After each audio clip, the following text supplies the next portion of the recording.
강호동님 아들, 이종범님 아들, 허재님 아들 하면 뭐가 떠오르시나요? 저는 역시 피는 못 속인다는 말이 괜히 있는 게 아니구나 싶은데요. 혹시 용불용설이라는 말 기억하시나요? 용불용설은 기린이 높은 나뭇잎을 먹기 위해 목을 뻗다 보니 지금처럼 길어졌을 거라는 예시로 유명하죠. 1995년 이전에 태어나셨다면 이 라마르크의 용불용설이 생물학적 가설이라고 배우셨을 겁니다. 체계적인 증거를 찾지는 못했지만 완벽히 벗어나진 못해서 마치 계륵 같은 상태였기 때문인데요. 결국 우리나라에서는 2009년 개정된 과학교과서에서 이 가설을 오류라고 단정했습니다. 이 가설의 창시자인 라마르크는 1829년 85살의 나이로 숨을 거둘 당시에도 학문적으로 인정받지 못했는데 아이러니하게도 말년에는 동물원에서 수의를 하면서 기린과 가까운 곳에서 살다가 생을 마감했다고 합니다. 그런데 최근 이 가설이 재평가받고 있는데요. 바로 유전자가 우리의 경험에 따라 변할 수 있다는 후성 유전학의 연구 결과 때문입니다. 오늘은 후성 유전학을 통해 우리가 노력해도 어차피 안 될 건 안 되니 포기를 해야 하는지, 아니면 지금까지의 노력이 모자랐을 뿐이고 중요한 건 꺾이지 않은 마음인 건지 한번 알아보겠습니다.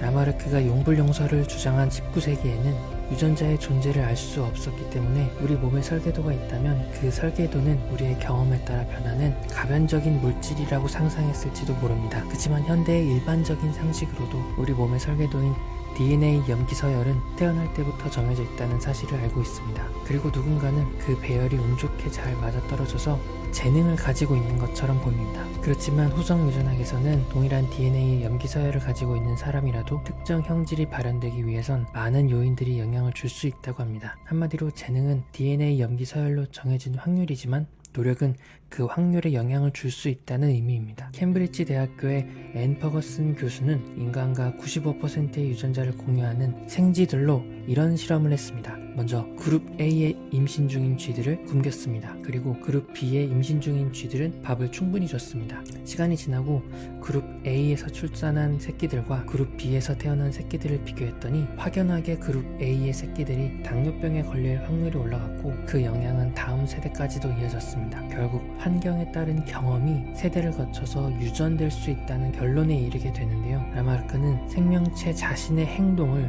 매우 중요한 진화의 요인으로 생각했다고 합니다. 오랜 기간에 걸친 반복적인 행동이 결국 형태를 만들어내고 이어서 기능이 따라온다는 생각이었습니다. 어쩌면 라마르크야말로 다윈보다 훨씬 앞서서 생물의 존재가 자유의지에 의해 끊임없이 새롭게 만들어지는 것이라고 설명한 생물학자일지도 모르겠습니다. 그런데 DNA 염기서열 자체는 한 개체가 살아있는 동안 변하지 않아야 하는데 어떻게 다음 세대에 영향을 미칠 수 있을까요? 후성 유전학에서는 우리 몸의 설계도인 DNA 염기가 배열되어 있는 순서는 바뀌지 않지만 DNA 분자의 상태는 바뀔 수 있다고 합니다. 그럼 그 상태 변화가 특정 형질이 활성화되거나 억제되는 데에도 영향을 미칠 수 있는데요. 그중 대표적인 DNA 분자의 상태 변화 중 하나가 DNA 메틸화입니다. DNA 메틸화는 DNA 분자의 시토신 염기에 메틸기가 부착되는 과정을 의미합니다. 메틸화는 유전자 발현을 억제하는 역할을 하며 메틸화된 유전자는 침묵하게 됩니다. 반대로 유전자 발현을 촉진시키는 메커니즘은 히스톤 단백질의 아세틸화입니다. 히스톤 단백질은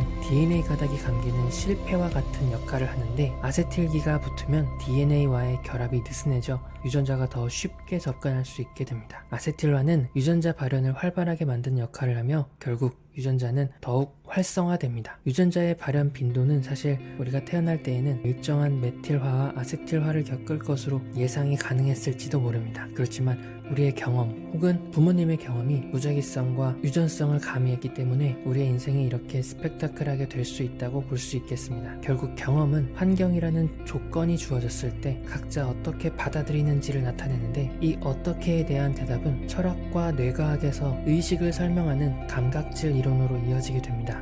감각질 이론에 대해선 다른 영상으로 준비하도록 하겠습니다. 어쨌든 후성 유전학에서는 유전자의 발현 자체는 좋은 것도 나쁜 것도 아닌 그냥 확률로 봅니다. 우리의 경험 하나하나는 그 확률에 가산점을 주거나 벌점을 줄 수 있습니다. 하지만 이런 의문을 가지실 수도 있습니다. 우리가 자유롭게 우리의 생각대로 한다고 믿어온 경험도 사실 환경이라는 틀에서 크게 벗어나지 못하는 게 아닐까요? 네, 맞습니다. 환경이 유전자 발현에 미치는 영향은 상당합니다. 예를 들어 도시에서 사는 환경에서는 주로 먹는 음식, 운동하는 곳, 스트레스 관리법 등이 어느 정도 정형화되어 있습니다. 이는 우리 몸 구조와 뇌 구조에 영향을 미쳐 우리가 어떻게 행동하고 느끼는지에도 영향을 미칠 수 있습니다. 마치 처음 출발할 때에는 제각각 다른 모양으로 태어났지만 서로 부딪히고 깎이면서 비슷한 형태로 다듬어지는 것 같습니다. 우리나라에서는 국민템이라는 키워드를 붙이면 왠지 모를 안도감을 느끼기도 합니다. 유전자는 우리에게 가능성을 제공하지만 그 가능성을 어떻게 발현시키느냐는 환경에 달려 있습니다. 이 점은 거시적으로는 우리가 환경의 지배를 받는다고 느끼게 하기도 하지만 미시적으로는 그렇지 않습니다. 왜냐하면 우리는 스스로의 의지로 환경을 재해석할 수 있기 때문입니다. 굳이 몸에 좋은 행동이나 명언 구절들을 나열하면서 긍정적인 생각이 중요하다고는 말하지 않겠습니다. 그렇지만 변하지 않는 사실은 우리의 생각과 행동은 스스로의 유전자 발현을 조절할 수 있는 힘이라는 점입니다. 오늘은 라마르크의 용불용설과 후성 유전학에 대해 살펴봤습니다. 결국 유전자는 우리에게 여러 가능성을 제공하지만 환경과 우리의 선택이 그 가능성을 현실로 만들 수 있습니다. 여러분은 어떤 환경을 선택하고 어떤 경험을 통해 자신을 변화시키고 싶으신가요? 저는 다음 영상에서 더 흥미로운 주제로 찾아뵙겠습니다. 감사합니다.